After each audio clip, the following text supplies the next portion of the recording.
I guess I was really ignorant to the rest of the world as well. I thought, if people couldn't see me doing things they didn't know, but it was just me living in a dream world because I was intoxicated all the time. Today on Dirty Linen, we are talking to chef Zac Sykes. Zac is the head chef at the Boom Boom Izakaya in Brisbane, working with Jake Nicholson, a friend of the podcast. We loved having a chat to Jake. Zac, I was inspired to get in touch with you to ask you to come on the podcast because of a post that you put on Facebook recently about being 2 years sober, and you just sound super happy and pumped about it. Congratulations. Thanks very much. Yeah, it's a different lifestyle for me these days. Well, you've been, the head chef at some of Sydney's most prominent restaurants, so Coogee, Pavilion, North Bondi Fish Face, and now you're in Brisbane, where I think you are from. Yeah, I'm from Brisbane originally. Yeah. So tell us a bit about how different life is for you now. Yeah, well, I don't wake up and have beers in the shower anymore, so that's a massive change. Now I get up and I go to the gym, and I've just got, a very different lifestyle. It's interesting considering how different it was when I started 27 years ago, about how the industry's changed, and it's not so much a badge of honour anymore, about how, loose you can be, and it's, I just have a very different lifestyle now. I actually look after myself, and my mental space is a lot better than it ever has been, and just to have that mental clarity is it's pretty insane. Beers in the shower sounds like you're in a pretty full-on place. Tell us about when you got into the industry. Was it that sort of hard living lifestyle that came at you straight away, or did you go into it with those tendencies? What happened? Oh, look, I was a bit of a troubled kid at a young age, and school wasn't for me, and I was expelled from a couple of high schools, and I had to find a job, so I got a job as a kitchen hand, and I fell in love with the kitchen, and it wasn't until I got sober that I realised that the addiction was an illness, basically. So as much as the industry was all about the hard living and working hard, playing hard, and sort of burning the candle at both ends, it's I could never stop. So I used alcohol and drugs as basically an outlet or a wind down or a coping mechanism, basically. So,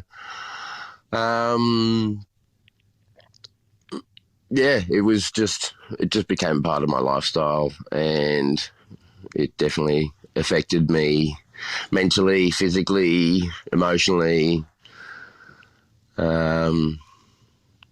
Basically 25 years on, and I decided that after rock bottom, being fired from jobs, being turned down for jobs that I was well and truly capable of doing, but maybe not mentally capable of doing. So it got to a point where I was in a pretty dark place with some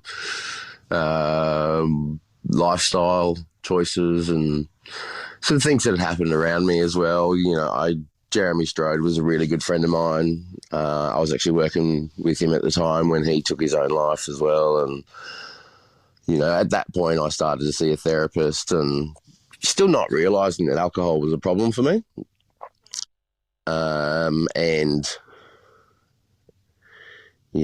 know. I had a bad reputation in the industry for being somebody that drank too much and took too many drugs, and I thought moving to Brisbane was a way to escape from that, but it wasn't. It was just problems following me. So, wow, Zac, it's just such a lot for you to go through and sort of be in the midst of, and it's so hard to see your way out of a situation where there is addiction. And Jeremy Strode was such a important figure to so many people, and his suicide was just I think rocked so many people, especially as he was also an advocate for mental health in hospitality. And it just still seems so, well, it's just so devastating to think that even when you're aware that there are issues that you're struggling with, that isn't necessarily putting you on the path to solving them. And I think that is such a hard thing for anybody to face, and to be so close to him and to be dealing with your own turmoil. I mean, that must have been really, really tough. Yeah, again, it was just something that I phased out with alcohol. I drank to forget, and what I've learned since I've become sober is that the problems don't go away; they just build up, and eventually it all just comes crashing down. And I think one of the things, people do talk about hospitality. You mentioned it yourself. There is some part, at least partly, there's that culture of, work hard, play hard. And as long as you can front up the next morning, it's all good. You've said that you have noticed some changes in the industry more recently. I mean, where do you think that's at? Do you think that there are sort of cultural changes that can support people such as yourself who are perhaps prone to addiction? Definitely it's changing. It's still got a long way to go. Well, not that I'm blaming anybody else, but at no point in my career has anybody not, like there was, parties and things like that you go to, or a staff party. It's all based around alcohol, and at no point did anybody offer me help. It was more just like, you've got to do this, you've got to do that. It's all a bit of a blur the last couple of years for me, apart from since I've gotten sober. And it was maybe me not wanting to get help. But I think culturally, yes, the industry is changing because I guess because we're not working such massive hours anymore. I haven't worked a 90-hour week in I don't know how long, so it's been great. I only work 45 hours a week now, which is it's pretty good for a head chef. I don't know. Like I just think maybe there just needs to be more education about it, or. Well, I think people such as yourself speaking out about it and speaking out about the massive change that you've made in your life is certainly part of it. What was it, Zac, that really made you draw a line in the sand and say, the old me isn't going to be the new me? Look, it was being fired from another job for being, I guess, less productive than I should be. I split up from another relationship. I woke up in jail again after a big night out, and that happened 3 or 4 times, and it's just like, this isn't normal. So it was either sort my shit out or, end it. And I was in a pretty dark place, and I was, I went to the doctors. I just sort of, said I was in a pretty dark place, and I went and got some antidepressants, and then I booked myself into a detox clinic and then did the rehab thing, and it was definitely one of the hardest things I've ever had to do, because I'd known nothing else since I was basically 18 or maybe 20, where I was drinking every day and drinking to get drunk, and it wasn't enjoyable for me, and at the same time I'd been doing it for so long that I didn't know any different. So it was sort of, I guess, the last straw for me. That's really brave that you were able to perceive that and that you took that action. What was it like to be sober? It's different. It was, I don't know, you just got so much more clarity in your head, and you notice things, you're productive, your memory's great. I don't know, I guess it's just how normal people are, whereas me, I guess I was really ignorant to the rest of the world as well. I thought, if people couldn't see me doing things, they didn't know. But it was just me living in a dream world, because I was intoxicated all the time. If I was too drunk, I'd have some cocaine to try and sober me up, and it was That wasn't the answer. And instead of slurring my words, I'm chewing my gums and slurring my words as well, just trying to call a service, and it's just stupid. And there's no way to act, no way to to be a manager. Or you're supposed to be training young people as the future in the industry, and I don't know. I mean, I definitely didn't do anybody any favors while I was in that circumstances. I don't know. Yeah. It sounds like it's so big, because not only are you kind of looking forward, you're also looking back, and you've really got that reckoning of, you look at it on paper and it looks like you've had a really successful career, but it sounds like when you look back on it, you must have felt like you'd let yourself down. Oh, 100%. So I should be so much further ahead in my career, because, without alcohol, I would have, I don't know, I guess I would have been more focused, more driven, and without sounding like a wanker, I was really fortunate that cooking came really easily to me, and I'm a massive advocate for self-sabotaging for myself, and I don't know, I may just tried to make it more difficult for myself. I don't know. It was just something in my head where, this is too easy for me. I need to make it a bit more difficult, or, I don't deserve this, or I shouldn't be in this position. So, I still kick myself sometimes just to some of the jobs that I've had, and, some of the accolades and whatnot that I've received, even though I was drunk and high the whole time. And it's no way to live, and there's no longevity in that. There's definitely no future in it. And, I'm 42 years old now, and,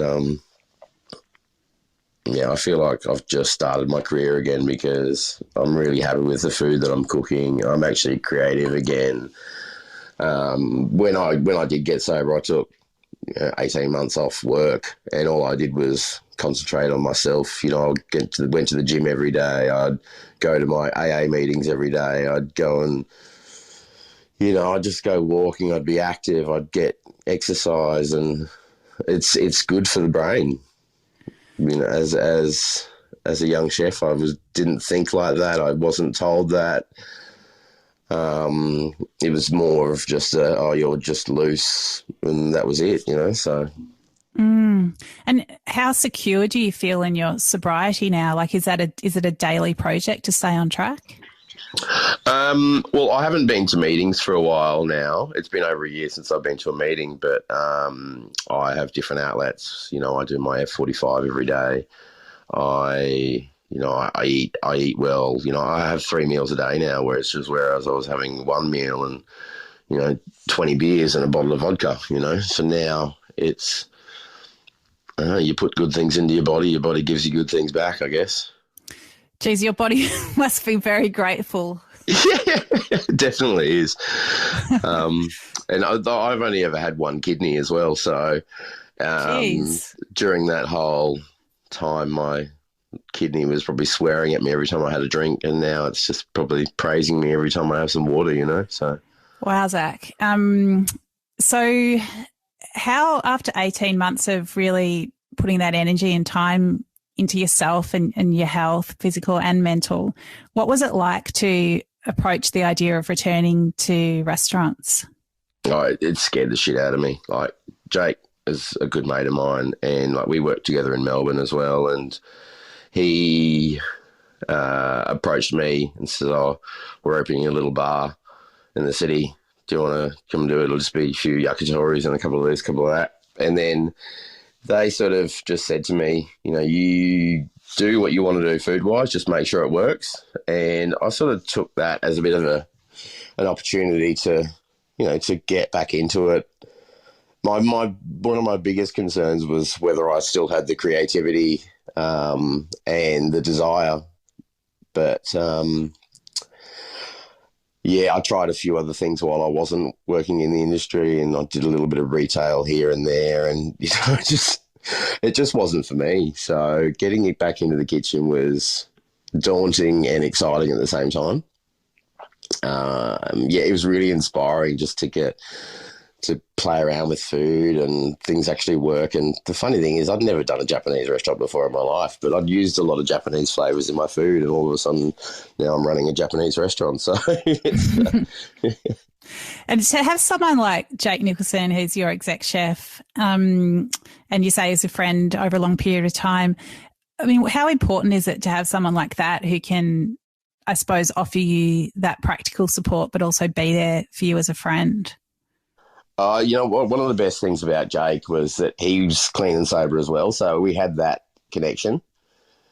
And it was really good to have that support from him, because it was like, oh, yeah, we'd sit down and have a tea or something like that rather than go for a beer, or, it was really good to have somebody who was essentially my boss that was in the same or a similar situation as me.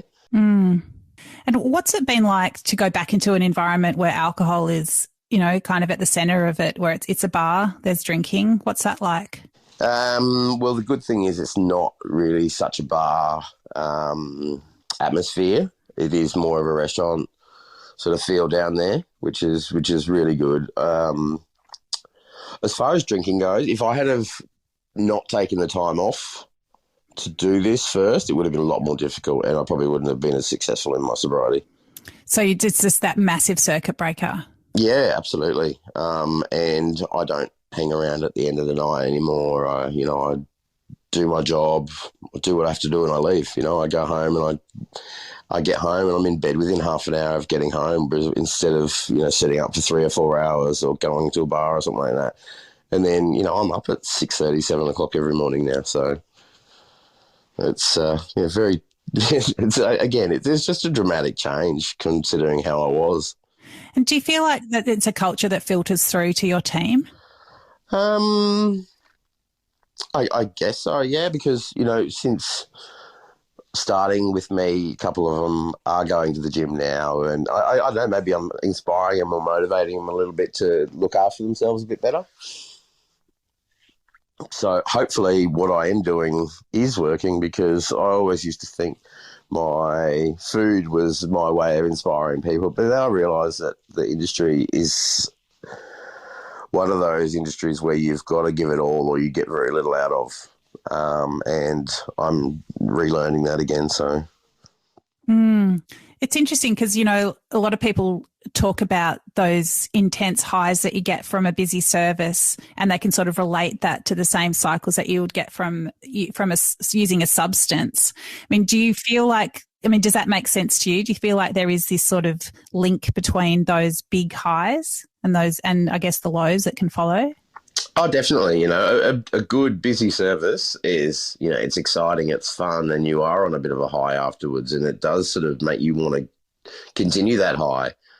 I suppose, is it possible to enjoy the highs that you can get from a busy service? It's just a real change in dynamic, isn't it? Like to have the highs of a busy service, but then to not either continue it or bring it back, calibrate it with alcohol or drugs. How does service fit into your life now? Like, well, what do you do with that buzz?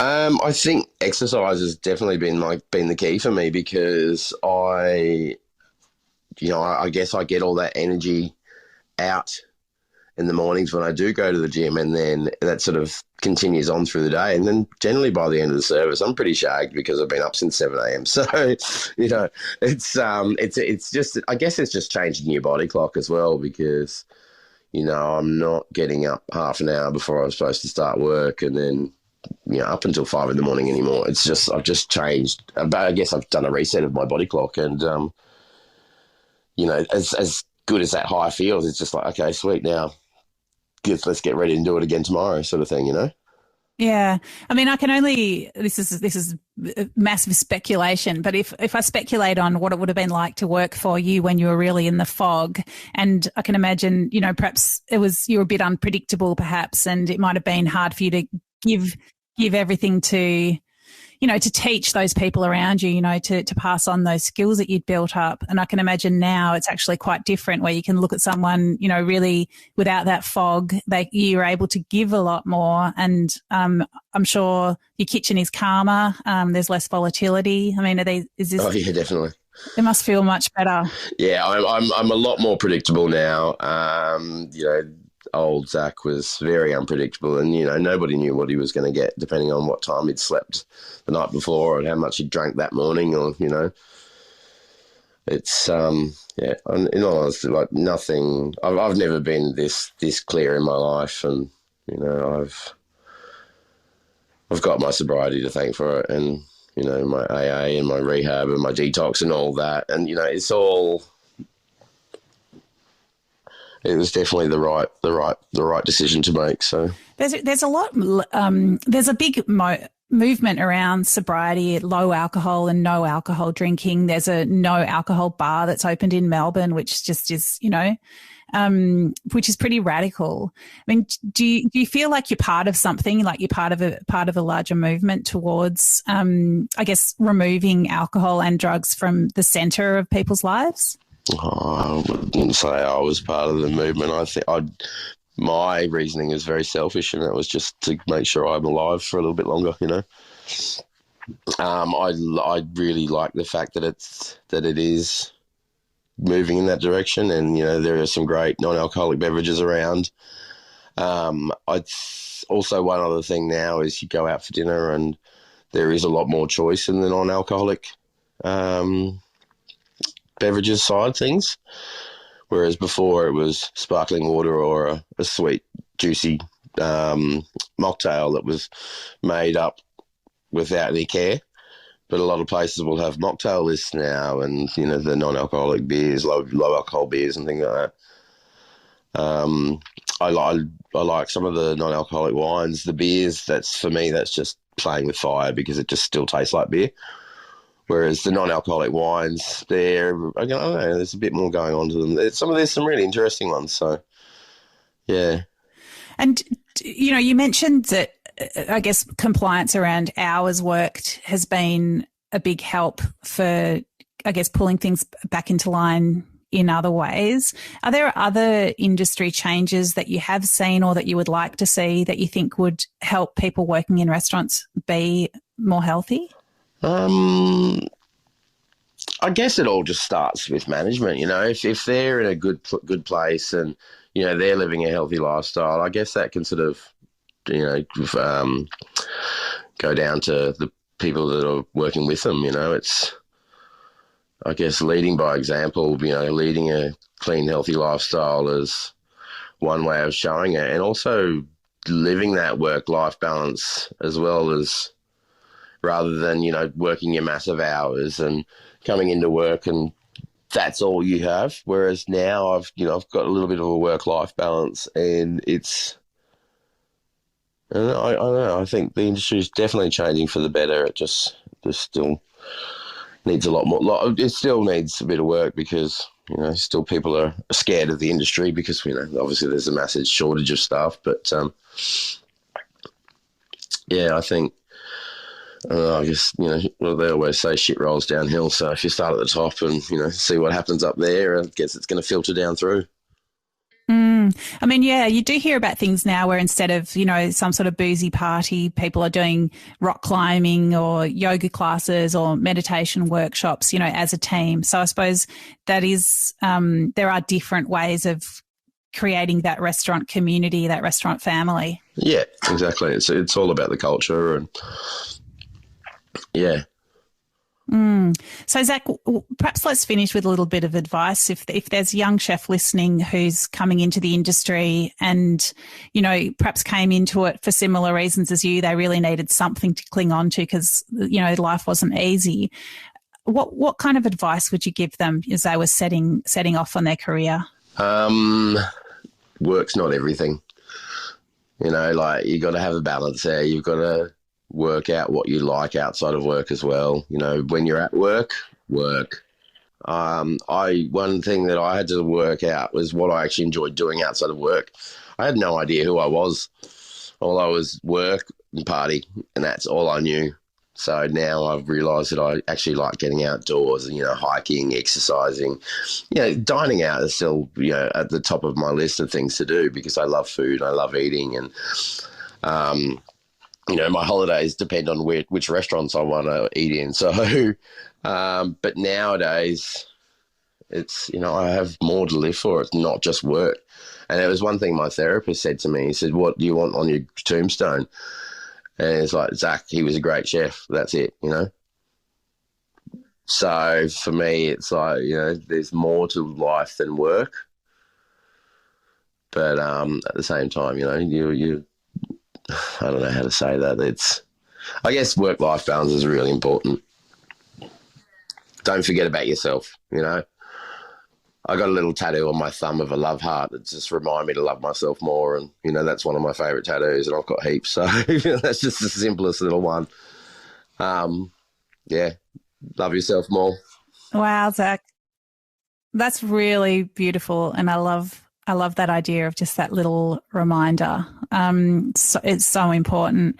I'm really grateful to you for sharing your story today. I know it's not easy to talk about this stuff. It's really admire your bravery in making those huge changes in your life. And I know that it's not only benefiting you, but anyone that comes into contact with you now will get the benefit of all that you're able to give now. I'd just like to say to anyone who's listening that's struggling, chat to your GP, get some assistance. Lifeline is there 24/7, 131114. But thanks, Zach. Really appreciate your time and the energy you've brought to this conversation. Thanks for asking me to share, Dani. Really appreciate it. You take care. All right, cheers. Thanks very much. Bye. This is Dirty Linen, and I'm Dani Valent. We air the issues that the hospitality industry finds hard to talk about. We spend a week thrashing around each issue, hearing from different people with unique perspectives.